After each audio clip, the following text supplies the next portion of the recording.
Welcome back to the channel. This is harvest day here at the homestead. It is also race day here in Indianapolis. So we're starting off here with some Pohu mushrooms and pinks and some lion's mane that we had going in the garage, and then an abandoned bag of yellow oysters, golden oysters that flushed out pretty nice outside here in the little straw mushroom garden I have here. A lot of people take spent bags and they'll put them in the dirt, and I've just been trying this idea of taking spent bags or some bags that are fairly decent and putting them here just in this bed that is nothing but straw. So the other thing we're going to harvest today is radish, and talk a little bit about how to keep things in a tight area. So let's go check out the radish. So this bed is pretty tight, and I'll show you what all we have in this bed, and I've showed it to you before, but you see here we have a row of radish here that we're going to harvest, and a row of radish here that we're going to harvest, and in between I have planted some more radish seed. So these are about to come out, so which will give plenty of sun to these. So sometimes you have to plant and then plant at another stage after your initial planting for successive planting. And to be honest with you, I'm not exactly sure how well this will pan out, because our temperatures are doing strange things and we don't really get a full spring as we know it. So sometimes it gets too hot for these radish to really pan out if you plant too late, and I have planted a bit late. You can see here also in this bed we have sugar snap pea, and we're starting to actually get peas as you see here. So won't be long, and I'll show you in another bed how we've added more peas underneath, because what we know is that these peas will be here for a while, because we'll get several harvest out of them, but the radish is just a one-time deal. We pull it out, so we know that it's a temporary space allocation when we plant these. So we're going to harvest these radish and kind of give you a look at what we have afterwards, and then we'll also talk about some other things that we have done to make space. But as you see here, there is a row of radish growing that we're going to take good care.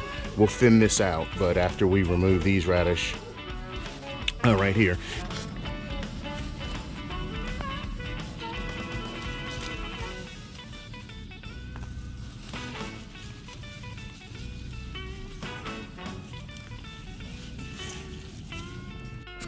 So now the bed is pretty much cleaned out, and it leaves room for other things. So just always keep in mind that some of your plants are going to take up a lot of space, but once they're harvested, they're out of there. So as they start to grow, you can start, or get close to harvest time, you can start planting other plants or other seed that is ready to come up. So maybe a little difficult to see here, but this is all beet that is now ready to come up.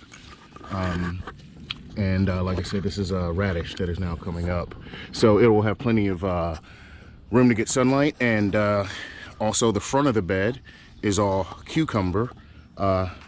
So as we start this, we're even getting little cukes already there.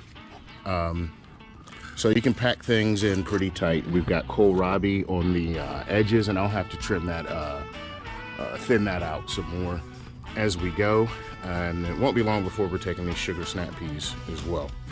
So we see here we've got kohlrabi, which takes up a lot of space as far as its leaves are concerned, but since it once it grows, we harvest it and it's out of there. There is sugar snap pea that is growing in between. So that's more or less the plan, and how you can kind of keep things in a tight area. You kind of have to use a little bit of planning there, and that's one way to do it. And we can see here also on the outside of this bed, did the same thing. This is sugar snap pea starting to come up right here. So this lamb's quarter will just get fed to the chickens. But as I thin out this kohlrabi and as it eventually comes out, it'll give more room for the sugar snap pea. And I just get a lot of volunteers. You see here the volunteer dill. We have lamb's quarter all over the place, which makes a great salad green, and we'll talk more about that. It's kind of like a spinach, and we'll do a video just on that at some point.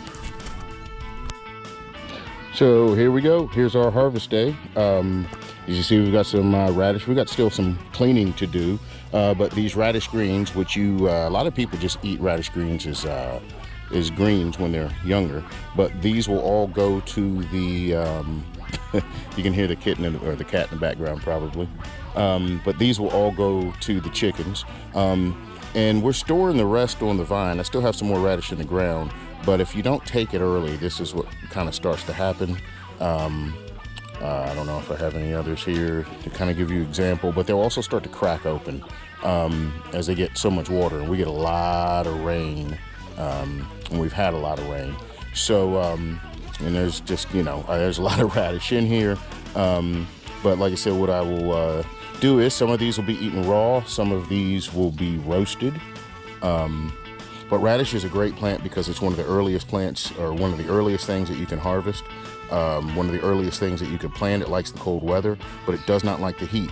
So you can start planting again in the late summer, starting to look forward to the fall and get other crops, but it just doesn't like the heat.